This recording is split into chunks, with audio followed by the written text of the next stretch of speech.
Jadi Ah, wajar. Gimana? Ya aku sekarang nih bicara sama bapak tahu sekarang aku nih kayak walaupun aku nggak ngelihat langsung sama bapak, kayak tuh ada yang menarik saya gitu. Badan saya sekarang apa yang saya rasain nih Pak? Badan saya tuh sekarang dingin kayak es Pak, tahu nggak? Buh, Tangan sampai pokoknya padahal sekarang nih saya rasain sih ngobrol sama bapak itu badan saya tuh gemetar, dingin sampai kayak orang mati aja nih. waduh. Pucet iya saya nggak tahu seperti itu. Makanya saya tuh kok kenapa ya? Kenapa aku selalu pengen ngomong sama bapak gitu? Kenapa? Ada apa? Aku juga belum tahu kan ada apa. Tapi aku orangnya selalu penasaran. Nah, aku orangnya selalu penasaran kenapa? Aku harus tahu ini kenapa.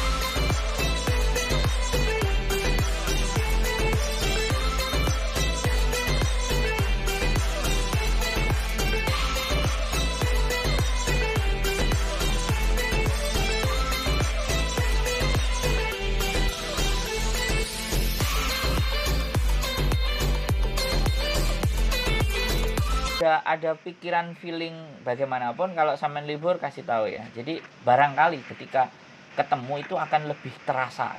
Jadi mungkin kebakar, mungkin kedinginan Ya nggak tahu atau ya. menggelinjang.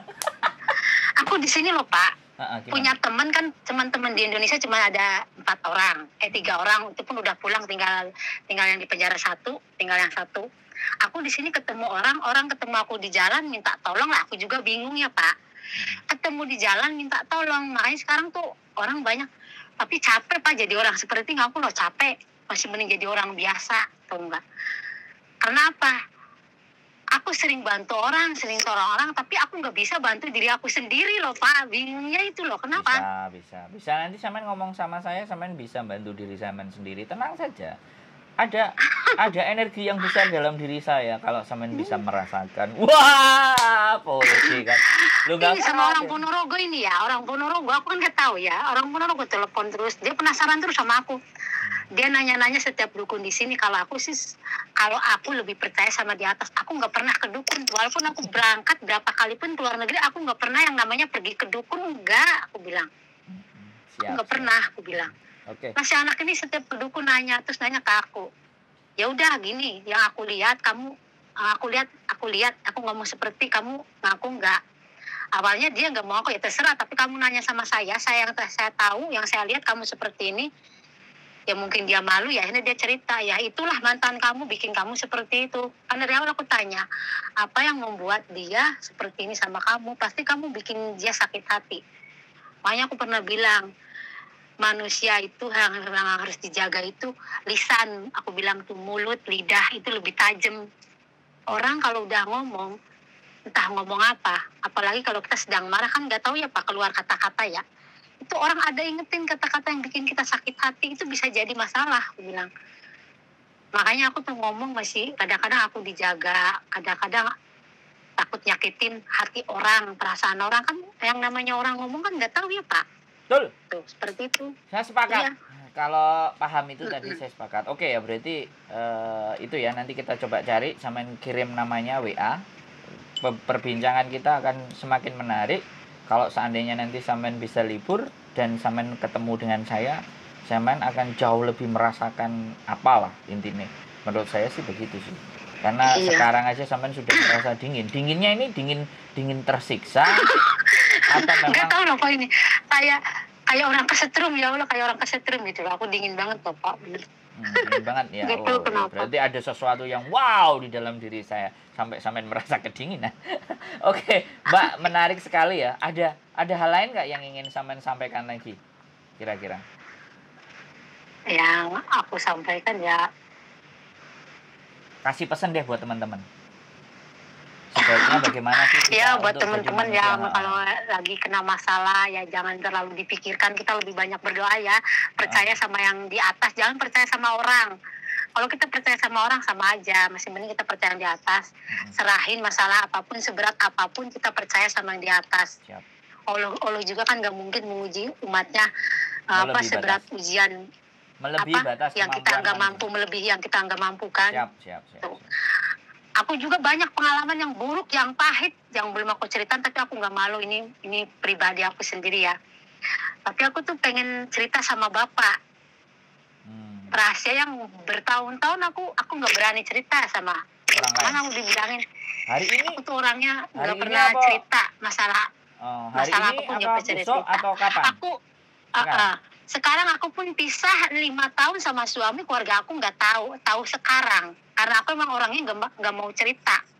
Orangnya mau disebut saya orang aneh silahkan, yang penting saya orangnya, saya yang penting nggak bikin orang sakit hati.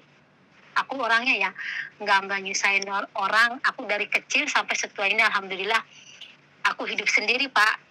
Aku besar sama orang. Yang namanya kita keluarga pasti nggak ada anak yang nasibnya lebih beruntung gitu ya. Mungkin diantaranya dari keluarga cuma aku ya yang nggak beruntung. Tapi aku bukan nggak dari keberuntungan itu, bukannya aku ngeluh atau nangis, enggak. Mungkin Allah mau kasih apa ya, kejutan sama aku mungkin ya, seperti apa. Ya aku jalanin aja sekarang, takdir aku seperti ini, ujian seperti ini ya aku jalanin. Yang penting intinya aku dikasih kekuatan, dikasih kesabaran gitu aja. Nggak mau yang macam-macam gitu. Minggu depan aku libur, Pak. Minggu sekarang aku libur. Soalnya kan 1 bulan sekali. Oh, boleh. Mau ketemu temen, mau nanya-nanya. Itu temen aku juga ini. Aku ketemu dia ini, ketemu sama orang Jawa Timur ini aja, orang Surabaya ini, Pak. Aku di sini ketemunya di FB. Dia itu diperes terus sama pacarnya. Tapi alhamdulillah sekarang dia udah berani ngelawan. Pacarnya udah nggak neken-neken dia karena aku kasih tahu dia gitu. Aku ngomongnya ya kayak gini. Aku bilang, kamu perempuan, jangan kamu bodoh jadi perempuan. Walaupun kita ibaratnya cinta sama orang, secita-citanya kita sama orang, tapi jangan sekali mau dibodohin, aku bilang. Ya sampai sekarang aku temennya ini sama orang Surabaya ini, yang aku tolong ini. Paling ketemunya sama dia, berdua aja. Cuman aku kan kalau liburan gak suka ke tempat rame-rame, aku sukanya tempatnya kayak yang nggak terlalu banyak orang. Itu Pak, kalau aku di tengah-tengah orang itu, di keramaian, itu pengap. Aku tuh pengap, Pak. Nggak tahu kenapa. Kalau di tempat keramaian itu. Kayak tuh pengap, kayak apa ya, melihat orang itu bawaannya itu marah, pengennya tuh marah, pengap, emosi, ya pengennya di tempat yang nggak keramaian itu aku tenang gitu loh, Pak. Nggak tahu aku juga. Makanya kok Cece aneh amat, Cece orangnya, kata anak Surabaya ini, Cece itu orangnya aneh. Ya kalau kamu pengen berteman sama aku, ya aku seperti ini orangnya, bilang gitu. Menarik. Ada sesuatu. Bapak udah sampai di Hong Kong? Sudah, saya sudah sejak tanggal 9 bulan kemarin. Saya sudah di Hong Kong. Minggu besok aku keluar loh, Pak. Kenapa? Minggu sekarang nih aku keluar. Tanggal 20 nanti aku keluar. Boleh. Kasih tahu aja sampean di mana kalau nggak mau tempat ramai. Soalnya saya selalunya ya ke tempat ramai. Soalnya ngajarin teman-teman main YouTube yang nanya-nanya. Tapi kalau sampean memang ada waktu dan ketemunya di tempat yang sepi, di mana sepinya, silahkan kasih tahu aja, WhatsApp saya aja. Nanti coba deh. Saya tak lihat sambil saya ngomong sama istri saya. Istri saya kan seneng yang hal-hal kayak gitu. Siapa tahu nanti istri apa di sini juga. Ya, nanti siapa tahu ketemu sama sampean, dia kepingin banyak nanya-nanya yang dalam benak dan pikirannya mereka. Dia kan. Mungkin nanti biar nanti kalau sampean lihat, oh, Bapak Sandro ini baik, ganteng, pintar, jadi sampean nggak perlu khawatir. Siapa tahu kan nanti dia nanya kan. Dia kan kadang-kadang nyari-nyari sesuatu yang, atau mungkin main ke rumah saya kan juga boleh. Sama di rumah saya kan sepi, nanti nggak ada orang, atau kalau ada orang diusir dulu semuanya, minggir, ini ada tamu yang spesial kan, gitu bisa kan, nggak ada masalah kok. Jadi tenang saja. Jadi istri saya suka yang kayak gitu, aku nggak ngerti. Jadi setiap kemana-mana coba nanyain, bahkan pernah nanyain saya gitu loh, suami saya ini kayak gimana sih, apakah ada selingkuhan di luar dan macam-macam kan, tanyain kayak gitu. Dijawab nggak ada, Mbak, gitu, sama orang yang dia tanyain tanpa sepengetahuan saya gitu. Dijawab enggak.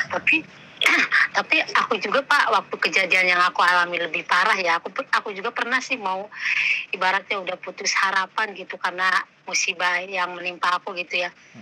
Aku pernah mau bunuh diri, aku udah pernah di Saudi aku, tapi alhamdulillah ya mungkin Allah lebih sayang sama aku mungkin ya. Nah, dari kejadian itu ya banyak hal-hal yang itu, terus ada suara tapi nggak ada rupa, tapi nggak ada wujud. Suara itu selalu ngebantuin aku, selalu ada suara itu. Nah, ini yang menarik. Jadi kelihatannya ada jin yang ikut sama sampean dan jinnya baik gitu loh kan. Ya nggak tahu sih. Tapi kemarin sempat video callan sama dukun kan. Anak-anak minta tolong sama dukun ini. Aku bilang kamu jangan minta tolong sama dukun ini dukun cabul, aku bilang. namanya anak bego ya Pak. Aku ngomong kayak gitu disampaikan sama dukun ini nggak terima disebut dukun cabul ya. Iya. Ayo katanya nantang ilmu, dia bilang gitu. Sampai pengen tahu ilmu kamu di mana. Aku bilang aku bukan orang pintar, aku bukan orang sakti, aku nggak punya ilmu. Kalau punya ilmu aku nggak mungkin kerja kayak gini, aku bilang. Ya udah aku pengen video callan sama kamu, ya udah nanti kalau kerjaan aku beres aku video call. Video callan dia sama aku ya Pak. Berarti anak-anak di Hongkong juga ada yang nyari dukun juga gitu juga ya untuk sesuatu. Tapi mereka lebih percaya ke seperti itu. Kalau nanya sama aku, ada sih beberapa yang nanya aku bilang kalau kamu lebih percaya sama dukun, tanya aja ke dukun. Kalau sama aku pemikirannya aku lain, aku bilang. Walaupun aku tahu apapun yang kamu atasi, aku nggak berani ngomong. Karena apa? Karena aku berpikir ya Pak,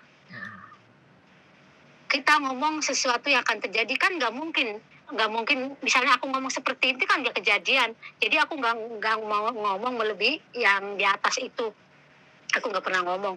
Ada ini anak Ponorogo, dia lebih percaya sama dukun, tapi cerita terus sama saya.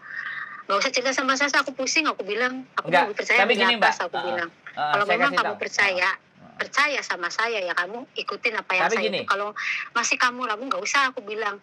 Aku percuma, capek ngomongin kamu, aku tapi bilang. Gini, tapi kamu nggak. Tapi gini Mbak, kalau sama saya, kalau sampean berbicara tentang sesuatu yang belum terjadi di masa mendatang ya kan, dan sampean sudah melihat itu, kalau saya tidak percaya. Jadi saya analogi, saya telaah dengan daya nalar dan daya pikir saya.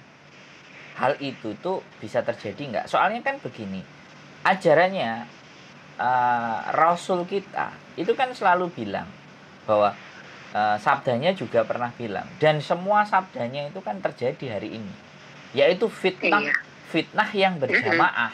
Jadi kalau orang bisa menerjemahkan fitnah berjamaah itu bagaimana? Ya sosial media inilah yang dinamakan fitnah yang berjamaah. Artinya satu orang dengan yang orang lain belum tentu ada kebenarannya, kemudian dinaikin, orang yang lain ikut mempercayai, padahal ini adalah sesuatu yang fitnah. Bisa dipahami nggak?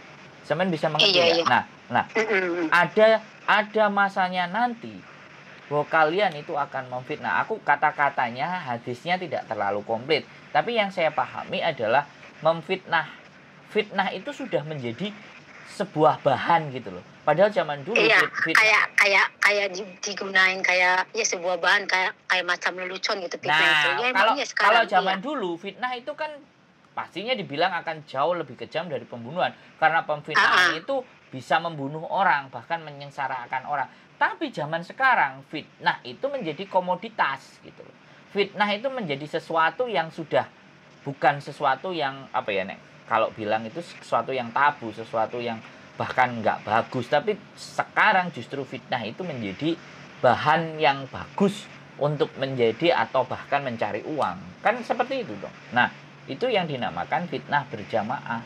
Karena adanya sosial media ini, ada fitnah berjamaah, dosa berkepanjangan, dosa-dosa yang nggak ada berhentinya. Gitu loh. Jadi kalau toh pun ya, kalau kemarin Jumat, khotbah Jumat itu dinyatakan bahwa walaupun kita sudah memohon ampun, ya kan, tapi atas sesuatu yang kita timbulkan dan itu masih berdampak, misalnya kita punya gaya model apa telanjang atau mencontohkan sesuatu kan. Nah, ketika kita sendiri sudah insaf, tapi yang kita trendingkan itu tadi masih dipakai sama orang dan itu sifatnya mengundang dosa, maka dosa itu juga mengalir ke kita. Makanya itu yang dibicarakan sama Kanjeng Rasul, di mana bahwa kalian ibadah sekusuk apapun, dosa kalian tetap menumpuk. bukannya berkurang itu. Nah, makanya kan tapi kalau tadi bilang, aku sih orangnya ya. Samen tadi kan bilang bahwa lidah, mulut semuanya kan harus dijaga. Makanya kan emang iya. Makanya takaran pahala kita dengan takaran dosa kita ini malah lebih banyak ke takaran dosa kita dibandingkan pahalanya.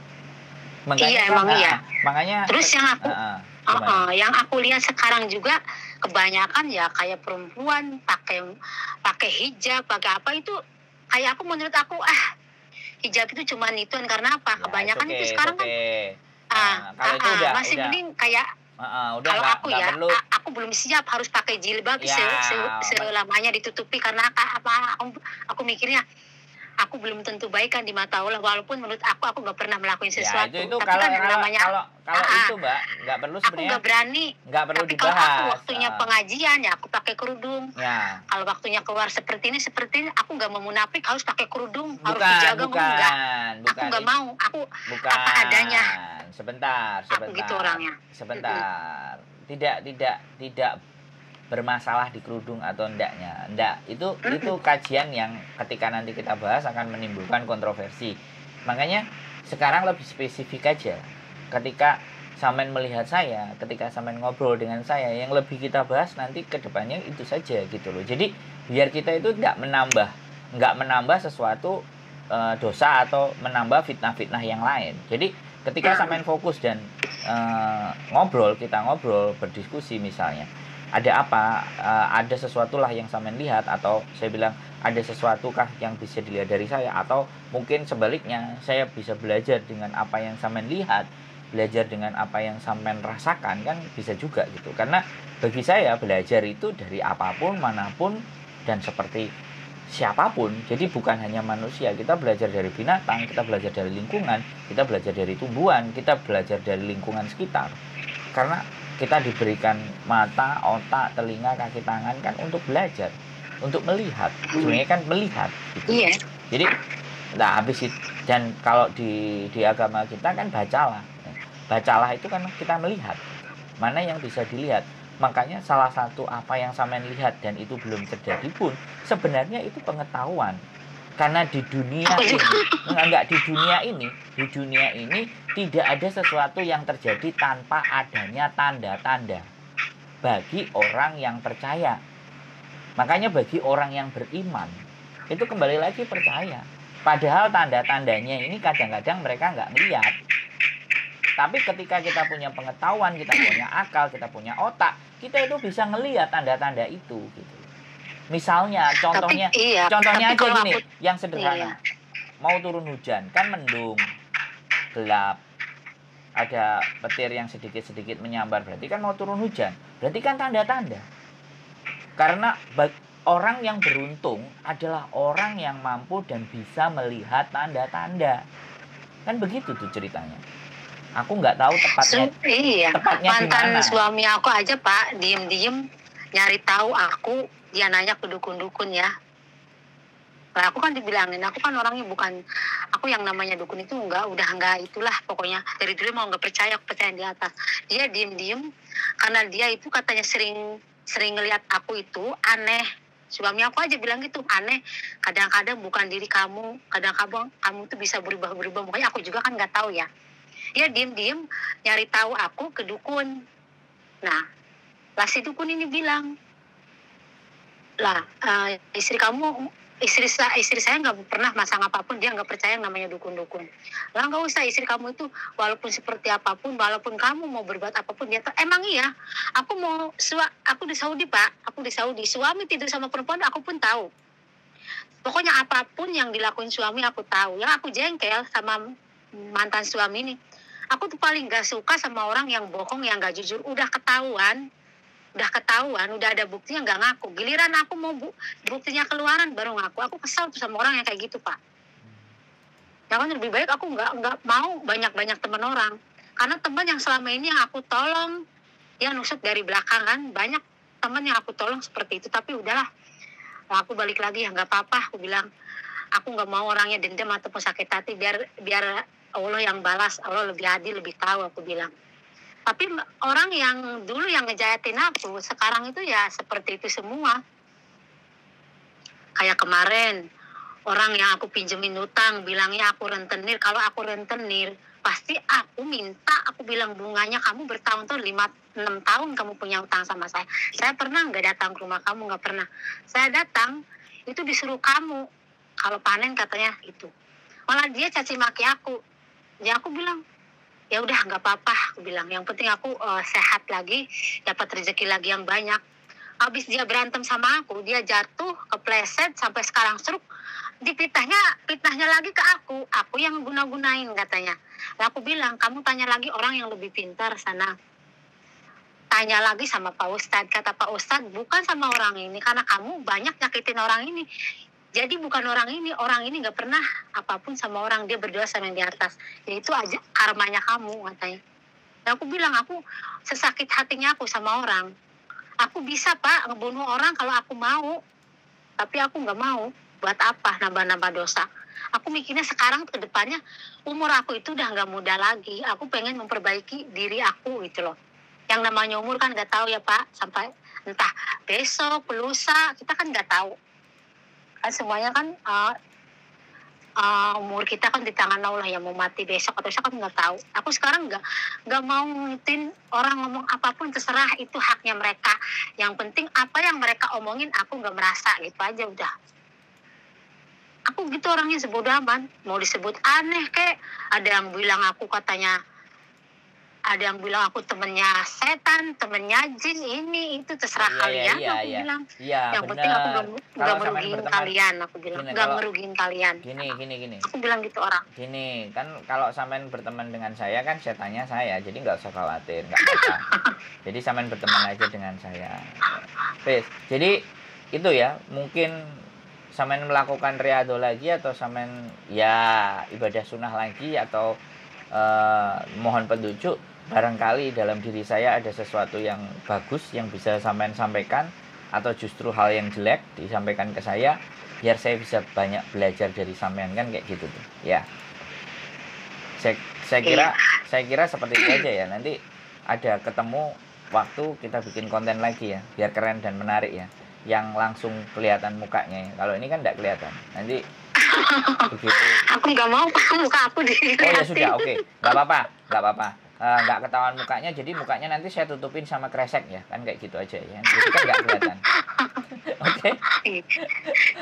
Oke Mbak. Aku dulu juga ada orang yang ngajak seperti itu. Yang menarik cerita aku. Dulu aku pernah mau ikutan yang di uji nyali itu, tau nggak Pak uji nyali itu? Iya. Yang di Antep atau itu ya. Tapi aku mau ikutan, tapi muka aku nggak mau di twin lah. Uji nyali nggak bisa lah Mbak, ini kan kayak kita bikin konten beneran, bukan bohongan, itu harus nyata katanya. Aku tuh menarik Pak, pengen ikutan uji nyali. Aku penasaran, aku nggak pernah takut sama apapun, nggak pernah takut aku. Malah aku penasaran orangnya, pengen tahu gitu loh. Pengen tahu seperti apa gitu. Oke. Kayak nanti sampean juga tak bawa, kalau tempat-tempat kayak gitu saya juga banyak, dan saya kepingin datang ke sana sebenarnya. Siapa tahu sampean pingin ketemu ada yang kayak iya gitu. Loh Pak, aku di Hong Kong aku nggak tahu tempat loh, soalnya nggak pernah libur. Ya makanya aku tuh pengen nanti tak cari tempat yang hawanya itu nggak mau berbau keramaian gitu. Kalau di tempat keramaian itu aku panas, orangnya kayak kebakar gitu. Nggak tahu kenapa aku orangnya. Nggak apa-apa. Itu jauh lebih baik. Berarti jin sampean mengajak sampean ke tempat yang sepi, yang tenang, untuk sampean bisa berdoa, untuk sampean tidak menambah dosa, untuk agar sampean bisa beribadah dengan baik, atau mungkin sampean bisa menenangkan diri sampean, atau kita tidak menyebar banyak dosa, ketemu dengan orang banyak. Karena ketemu orang banyak itu ada pasti dua hal. Yang satu bisa menambah dosa, yang satu kita bisa memperbanyak amal. Jadi ada dua hal itu. Kalau dua hal itu bisa kita lakukan, menambah amal yang positif, jauh lebih bagus. Karena sekali lagi buat saya, dosa itu tidak bisa kita hindari. Tetapi yang bisa kita lakukan adalah memohon ampunan. Karena manusia ini tempatnya seperti malaikat. Tempatnya dosa, tempatnya banyaknya dosa manusia. Tinggal sejauh mana kita menyebarkan dosanya, atau justru menambah amalan ibadahnya yang jauh lebih baik, amalan positifnya. Oke, saya rasa seperti itu saja ya. Kita hampir 49 menit mendekati 50 menit. Ketika ada sesuatu yang sampean lihat hal aneh atau apa, boleh disampaikan ke saya di voice atau dikabarkan, atau sesuatu hal menarik ini cocok, nanti saya coba akan naikkan bahwa segala sesuatu bisa kita baca, segala sesuatu kita bisa lihat dengan tanda-tanda. Dan dengan kelebihan sampean bisa membaca tanda-tanda itu datang lebih awal, sehingga tujuannya agar supaya kita lebih waspada dan hati-hati. Saya rasa itu sih, Mbak. Tapi lain kali aku kenalin sama istri Bapak, soalnya aku berpikirnya nanti salah paham.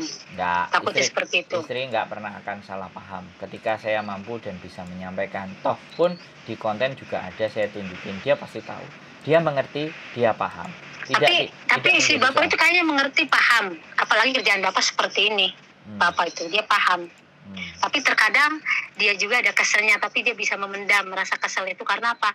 Karena memang kerjaan Bapak seperti itu, pasti perempuan juga ada sisi cemburunya itu. Jelas. Tapi makanya yang saya lihat tuh, istrinya Bapak ini, itu banyak cemburu, tapi dia nggak bisa ngeliatin kecemburuan Bapak itu ke Bapak. Tapi dia ngerasain aja. Tapi ya emang suami aku seperti ini, aku harus terima, ya mau gimana.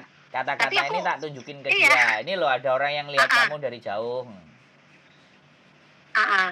Paling dia kalau udah itu tanyalah ke Bapak. Kalau yang bikin ganjel hati istrinya Bapak ini. Kayaknya yang aku rasain itu. Ya, makanya nanti sampean main ke rumah saya, sampean lihat istri saya itu seneng hal-hal yang kayak begitu. Diceritain sesuatu yang tidak masuk di nalar itu dia seneng banget. Dan dia mempercayai sesuatu yang nggak masuk ke nalar. Oke. Jadi tapi saya menarik Bapak tuh, kok Bapak mau denger cerita, mau denger omongan saya. Saya tuh sebenarnya kalau cerita pun saya ragu sama orang. Kadang orang kebanyakan sekarang itu ya paling kayak seperti ini seperti gitu. Tapi kenapa Bapak percaya sama saya gitu loh? Saya juga bingung. Karena saya istimewa, Mbak. Saya seorang yang istimewa. Saya belajar menjadi pendengar. Jadi dalam hidup, karena dulu saya sudah banyak berbicara, saya lebih banyak mendengar. Karena lebih banyak mendengar, saya lebih banyak belajar. Jadi kan, iya, emang. Ketika kita lebih banyak belajar, otomatis hal-hal di muka bumi ini kan, ilmu kita itu kan cetek. Tapi ketika kita banyak mendengar dan banyak melihat, kita banyak belajar. Ketika sudah melihat dan belajar, melihat dan mendengar, belajar. Nah, belajar itu kita sampaikan ke orang yang lain. Karena bagi saya tidak mampu membagikan harta kekayaan dalam bentuk uang. Tapi saya kadang bisa membagi waktu saya hanya untuk mendengarkan orang yang berkeluh kesah. Membagi waktu saya untuk memotivasi. Karena saya yakin ya, di dalam hidup tujuan terbaik kita itu ketika kita mampu bermanfaat buat orang lain. Jadi bukannya sebaik-baik manusia adalah manusia yang bermanfaat buat manusia yang lain. Nah, dengan cara itu, karena sekali lagi ya Bu, ya aku bilang saya memedomani itu. Di dalam ajaran agama kita kan sebaik-baik manusia adalah manusia yang bermanfaat buat orang lain. Itu penerjemahannya sebenarnya singkat. Nggak perlu banyak duit, nggak perlu apa, dengan apa yang kita punya, dengan apa pengetahuan yang kita ada, kita sampaikan ke orang lain. Biarkanlah, ya kan, Gusti Allah ini yang memberikan kembaliannya ke kita. Tugas kita kan hanya memberi. Iya, kalau saya ditanya di dunia ini sesuatu apa yang paling berharga? Kalau saya menjawab bukan uang, bukan kekayaan, bukan harta, tapi waktu. Karena sekali waktu itu lewat kan nggak bisa balik. Tetapi ketika kita merelakan waktu kita untuk mendengarkan orang, kadang orang itu tidak memahami bahwa sebenarnya ketika dia mendengarkan kita ngomong, curhat kita ngomong, itu ada waktu yang disisihkan, ya kan? Dan saya tidak akan pernah memungut apapun, ya kan, kepada teman-teman. Kalau hanya saya mendengar dan memotivasi. Nah, dari situlah kenapa dosa saya banyak. Jadi bagaimana cara mengimbanginya? Ya selain saya ibadah ya seperti itu, memberikan yang terbaik apa yang saya punya. Kan kayak gitu tuh. Ya saya juga ya berpikir seperti itu. Saya juga banyak dosa, nggak mungkin nggak banyak dosa. Cuman kan lebih baik saya ibaratnya apa yang saya bisa kasih ke orang ibaratnya seperti ini ya saya ituin gitu, saya juga udah. pemikirnya ya. Kan memang Kalau gitu loh. Kita nggak usah mencari sesuatu yang nggak kita punya. Yang ada saja yang bisa diberikan. Apa yang bisa iya, diberikan? Ya kan? Toh pun kalau kita bisa berempati, kita bersimpati, kita menghargai orang lain. Masa sih yang memiliki nyawa kita, yang menggerakkan kaki kita ke kiri dan kanan, tidak mengarahkan kita ke hal yang jauh lebih baik atau tidak memberikan hal yang baik, saya sangat tidak percaya. Saya sangat percaya ketika hal yang baik yang saya tanamkan, kebaikan itu akan terakumulasi dengan baik. Nah, terakumulasinya dengan baik itu ketika kita ada masalah selalu ada yang nolong, ada problem selalu ada yang nolong. Ini saya sampaikan pelajaran ini sama istri saya. Ketika saya banyak ngasih pemahaman buat teman-teman, ngasih motivasi teman-teman. Di saat saya naik mobil kemudian mogok, selalu ada yang bantuin. Dan ini terjadi 2 kali dan saya menyampaikan ke istri saya, ini loh buah dari kebaikan kita. Jadi sekali lagi kamu harus melihat saya tidak punya sesuatu, saya ingin berbagi. Karena saya kembali lagi melihat ibu saya. Ibu saya sering melakukan hal itu. Bahkan di posisi tersempit pun dia masih berusaha membagi kepada orang lain. Posisi terjepit, posisi tersempit. Justru semakin pada saat posisi kita terhimpit, menderita, berbagilah semakin banyak. Karena kita akan dikeluarkan dari posisi yang terhimpit tersebut. Dan itu saya meyakini. Dan tidak semua orang punya cara berpikir seperti itu, Bu. Makanya kalau sampean dalam hati sampean, dalam pikiran sampean, dalam tubuh sampean, kok ngomong sama orang ini jadi lebih adem ya, kok gini. Karena saya punya kekuatan. Bim, salah bim, abrakadabra, breng, kayak gitu tuh Mbak. Ya, oke. Kalau kita omongin ini pasti sampai 1 jam, pasti gak karu-karuan. Next sampean libur main ke rumah, kita diskusi. Ada istri saya, kita bikin konten, mukanya ditutup kresek, kameranya ditaruh di belakangnya, kameranya ditaruh di belakangnya sampean karena yang kelihatan akan punggung sampean, tidak kelihatan muka sampean. Tetapi ada pelajaran berharga yang bisa kita angkat. Ya. Gitu saja Mbak ya. Sehat selalu ya. Makasih loh waktunya. Ya, pokoknya selalu semangat. Nanti coba SMS namanya, coba saya juga cari. Siapa tahu ketemu di sana kan jauh lebih baik. Mantap ya. Iya. Oke. Jangan lupa tonton konten saya terus ya. Konten-konten yang baru, konten-konten yang menginspirasi dan boleh di-share ke teman-teman apabila itu bermanfaat.